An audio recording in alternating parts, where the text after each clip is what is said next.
চামগুৰি সমষ্টিৰ মাগুৰমাৰী গাঁও পঞ্চায়তত জিঅ' টেকিঙৰ নামত অনিয়মক কেন্দ্ৰ কৰি সংঘাত ঘটনাস্থলীত আৰক্ষী উপস্থিত হৈ নিয়ন্ত্ৰণ কৰে পৰিৱেশ মাগুৰমাৰী পঞ্চায়তৰ জিআৰএছ ইছমাইল হুছেইনে কাছখাইটি গাঁৱৰ সিৰাজুল ইছলাম নামৰ লোকজনৰ বাসগৃহত বিভিন্ন লোকৰ পৰা ধন সংগ্ৰহ কৰি জিঅ' টেকিং কৰি থকাৰ কেন্দ্ৰ কৰি সৃষ্টি হৈছে উত্তপ্ত পৰিস্থিতিৰ নীতিবহিৰ্ভূতভাৱে জিআৰএছ ইছলামে এজন লোকৰ বাসগৃহতেই জিঅ' টেকিং কৰি আছে বুলি প্ৰশ্ন কৰাত আক্ৰমণ কৰাৰ অভিযোগ সিৰাজুল ইছলামৰ বিৰুদ্ধে আনফালে সিৰাজুল ইছলামৰ বাসগৃহত আশৰাফুল ইছলাম আকবৰ আলী আৰু আনফৰ আলী সহ কেইবাজনো লোকে বাউণ্ডেৰীত আক্ৰমণ কৰাৰ লগতে ঘৰতো আক্ৰমণ কৰাৰ অভিযোগ জিআৰএছ ইছলাম হুছেইনৰ চৰম গাফিলতি আৰু ন্যস্ত স্বাৰ্থৰ বাবে দুই পক্ষৰ মাজত সৃষ্টি হৈছে সংঘাতৰ ঘটনাস্থলীত কাৱৈমাৰী আৰক্ষী উপস্থিত হৈ নিয়ন্ত্ৰণ কৰে পৰিৱেশ news desk report JM2 news GRS আমাৰ ইয়াত গৈছিলে এনে আপোনাৰ 9টা-10টাত যায় আজিও 10:30 বজাত গৈছে যোৱাৰ পিছত আপোনাৰ 1.5 ঘণ্টামান মাৰিছে 12টালৈকে মাৰিছে মাৰাৰ পিছত কৈছে যে মই ভাত খাব আমাৰ কিহৰ বাবে কৈছিলে জিঅ' টেক্স কৰি আছে ইয়াৰ পিছত কৈছে যে কোনটো ৱাৰ্ড খাব যাম আমাৰ মাগুৰমাৰী 8 নম্বৰ ৱাৰ্ড তাৰ পৰা ডাইৰেক্ট জিআৰএছ কি কৰিছে ভাত খাব নগৈ এই সিৰাজুল দালাল কি এটা চাকৰিয়াল হয় তাৰ ঘৰত আহি গৈছে ইয়াত আহি 10 নম্বৰ 9 নম্বৰ 8 নম্বৰ মানুহক মাতে আনি পইচা লৈ ইয়াত জিঅ' টেক্স কৰাই আছে আমি এনে বজাৰত আহিছোঁ ঘৰৰ পৰা এনে আহি আছোঁ বজাৰত আহোঁতে ডাইৰেক্ট চাইছোঁ জিআৰএছৰ বাইক এই কি ইয়াত জিআৰএছ কি আহিছে তাৰমানে মই যেতিয়া ঘৰৰ পৰা আহি আছিলোঁ আপোনাৰ তেতিয়া মই জিআৰএছক ফোন কৰিছোঁ দাদা আপুনি ক'ত কৈছে মই ঘৰত আহিছোঁ ভাত খাবলৈ ঠিকে আছে আজি আপুনি মাৰিব নাই ফটো আমাৰ পিনেতো বহুত মানুহ বাকী আছে এইটো শেষ কৰিব লাগে বস্তুটো কৈছে যে আজি মই যাব নোৱাৰিম তো কালি ৰাতিপুৱা যাম মই ঠিক আছে যদি আপুনি আহিব নোৱাৰে কালি ৰাতিপুৱা আহিব ঠিকে আছে কালি কোনো প্ৰব্লেম নাই মই তাক লৈ পেলাই মানে বজাৰত আহিছোঁ মানে এনে আহিছোঁ বজাৰত আৰু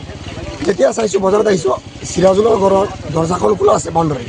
তেতিয়া মই মানে মোৰ নজৰটো ইফালে গৈছে মই জেৰক্সৰ বাইকখন চাইছোঁ চাই পেলাই মই কৈছোঁ তাক কৈছোঁ এইটো জেৰক্সৰ বাইক হয় সি কৈছে নাই মই কৈছোঁ জেৰক্সৰ বাইক হয় তই মই চাম বস্তুটো তাৰপিছত গৈ পেলাই বস্তু আহিছোঁ অৰিজিনেল জেৰক্সৰ বাইক হয় মানুহ আহিলে গোট খালে তাৰপিছত যেতিয়া মানুহ আহি গ'ল তেতিয়া জেৰক্স একদম মনে পলাই গুচি গ'ল আমাৰ তাত ভিডিঅ' আছে ভিডিঅ' প্ৰুফ আছে মানুহ আহিছিলে সেইটোৰ ভিডিঅ' প্ৰুফ আছে আৰু সি চাকৰি কৰা মানুহে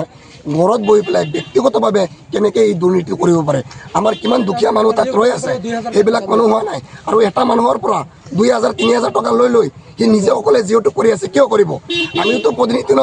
আমিতো এটা যদি কমপ্লেইন আমাৰ নামত দিব পাৰে আমি নিজে পদত্যাগ কৰিম আৰু ৰাইজে আমাক কি শাস্তি দিব আমি সেইটো শাস্তি আমি নিজে মাথা পাতি লৈ ল'ম জিআৰএছৰ নাম কি আছিলে জিআৰএছৰ নাম হ'ল ইছমাইল হয় নাই কোনটো জিপি ইছমাইল আলী তাৰ ঘৰ কোন জিপিৰ ইছমাইল আলী আমাৰ মাগুৰমাৰী জিপিৰ কি হয় ইছমাইল জেৰক্স হয় মানে ফটো মাৰা তাৰ দায়িত্ব দিছে আমাৰ মাগুৰমাৰী পঞ্চায়তৰ পৰা মানে সি আমাৰ 8 নম্বৰ ৱাৰ্ডৰ দায়িত্ব সিৰাজুলৰ ঘৰত ফটো মাৰিছে আপোনাৰ পৰহি বেলেগ ল'ৰাই ফটো মাৰিছে তাৰ নাম হৈছে হাৰিচন সেইদিনাখন ফটো মাৰিছে যেতিয়া মই আহি জেৰক্সক সুধিলোঁ তেতিয়া সিৰাজুলে মোক কৈছে যে মইতো 8 নম্বৰ ঘৰৰ মানুহ হয় মোৰ ঘৰৰ ফটো মাৰিব মই কৈছোঁ আপোনাৰ ঘৰৰ ফটোটো আগদিনাখন মাৰিলে আমি লগতে আছিলোঁ আমাৰ মেম্বাৰ আছিলে তো তেওঁ চাকৰি কৰে তাৰ ফটোটো কেনেকৈ মাৰিব তাৰ ঘৰত বহি পেলাই তেওঁ চাকৰিয়াল মানুহ ঘৰত বহি পেলাই ফটোটো কেনেকৈ মাৰিব এইটো আমাৰ তদন্ত লাগে উপায়ুক্ত মই এইটো মানে অতি সোনকালে তদন্ত কৰিব লাগে সি এটা চাকৰিয়াল মানুহ হৈ পেলাই কেনেকৈ এইটো দুৰ্নীতি কৰিব পাৰে মানে সেইটো আপোনালোকক মই অনুৰোধ জনালোঁ আৰু যেতিয়া আমি ইয়াত আহিছোঁ সুধিলোঁ তেতিয়া মোক গুচা এটা মাৰিলে মোৰ মোবাইলখন এইটো চাই লওক মোৰ মোবাইলখন ভাঙিলে মোৰ 50,000 টকা মোবাইলখন ভাঙিলে সেই গুচা মাৰিলে মোবাইলত মোবাইলখন যে ভাঙিলে এইটো মানে সেই মানে বস্তুটো কি কৰিবলৈ কৰিব আপোনালোকে কৰিব আৰু মানে তাকো মাৰিলে আমাকো মাৰিলে যেতিয়া তাৰ ঘৰ ভাঙিছে না কি হয় পঞ্চায়তৰ মই পঞ্চায়তৰ AP মেম্বাৰ খেলিছিলোঁ মানে অকণমান ভোটত হাৰিছিলোঁ এতিয়া ৰাইজটো বহুত মানুহে মোক ভোট দিছে প্ৰায় 2,500 মানুহে মোক ভোট দিছে মোৰ দায়িত্ব আছে কোনে পাব লাগে কোনে নাপাব লাগে মোৰ দায়িত্ব আছে সেইখিনি দায়িত্ব পালন কৰিবলৈ মই আহিছিলোঁ ইয়াত তাৰপিছত মোক আক্ৰমণ কৰিছে এনেকৈ তাকো আক্ৰমণ কৰিছে জিআৰএছ আহিছিল ফটো মাৰিবলৈ দাদাৰ ঘৰত আহি পেলাই কৈ আছে ভোক লাগিছে ঘৰত যাবগৈ কৈ আছে তো মই কৈছোঁ